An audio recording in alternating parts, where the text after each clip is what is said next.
Last year, the route between Singapore and Hong Kong was one of the 10 busiest routes in Asia Pacific. In just over a week, a teeny fraction of the traffic will return with the start, of course, of the air travel bubble. Booking your tickets, getting 3 COVID-19 PCR tests, submitting a health declaration form, and the cost of all of it, well, those haven't deterred Singaporeans from making sure they're on the next flight to Hong Kong.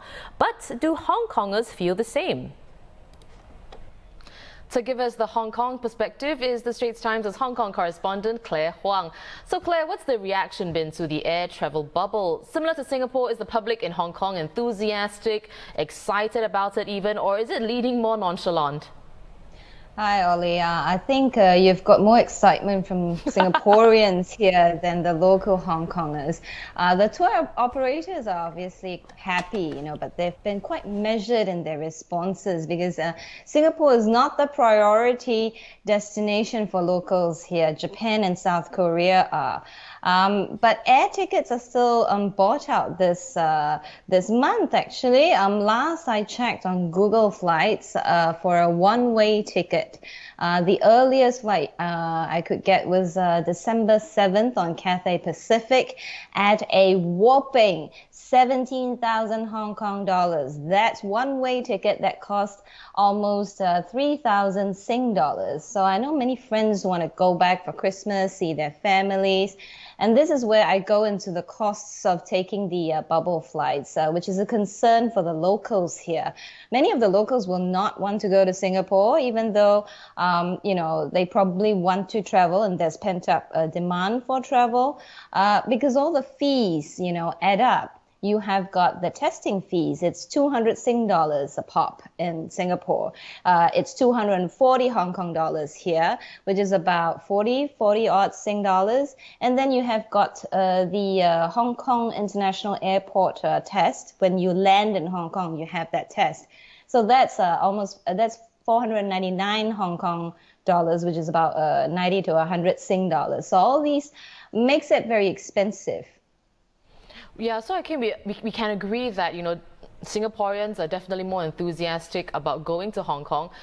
So for those people, what should visitors take note of while over there? Could you give us a brief overview on Hong Kong's present COVID-19 situation, as well as, the social distancing measures that one should keep in mind? Well, coming to your question on what are the current measures, we extended from November 13 to, which is today, for 7 days until November 19th. And this can change depending on the situation because COVID, the pandemic is fluid, right? So use common sense.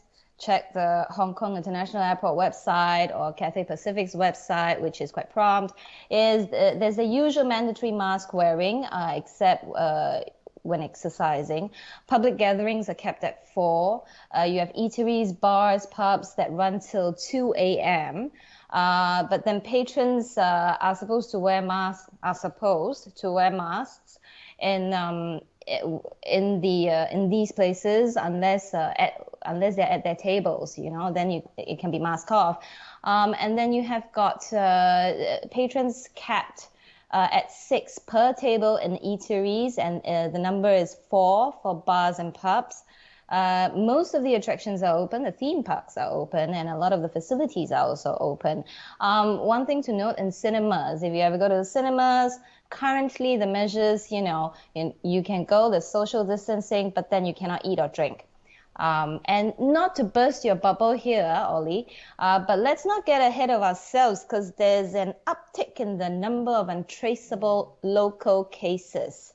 So basically, there's a domestic circulation of COVID-19 here. Where are we seeing that? In cabbies. So of the 7 new locally transmitted cases that were confirmed on Thursday that then triggered warning from health authorities is that they couldn't identify the source of infection for 6 out of 7. Of the untraceable cases, 5 are drivers, 4 cabbies, and 1 bus driver. So why is this important, you ask? Because before the third wave hit, we also saw a spike in cabbies getting COVID. There is a silver lining.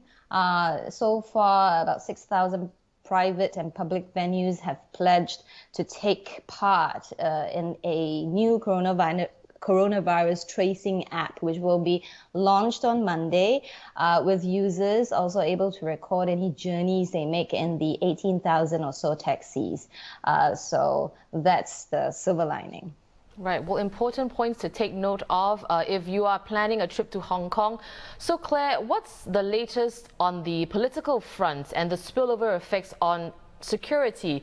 Could the resignation of the opposition lawmakers spark more pro-democracy protests in the streets? Well, the mass resignation is unlikely to boil over at the moment. Tensions will continue to bubble under. There was a small-scale protest in Mongkok the night of the announcement by the Pan-Democrats of the opposition bloc, right? But there's no traction. So at this point, people are just, wondering about the future of democracy and the opposition in Hong Kong. And that these were two factors that made this city very vibrant, messy at times, but it thrived. There's a strong culture of speaking up here, and now in Parliament there will be a void. So they had their parliamentary session and it was quiet, so that's quite hard to fill, yeah. For my piece in the papers today, actually, I had spoken with a former lawmaker, because it's official as of today for her, Claudia Moore, who left me with these words. We might have quit Hong Kong's legislature, but we are not quitting Hong Kong's democracy movement. Right, and those are great ending words to finish up this interview. Thank you so much for joining us today, Claire. I've been speaking to Hong Kong correspondent for the Straits Times, Claire Huang.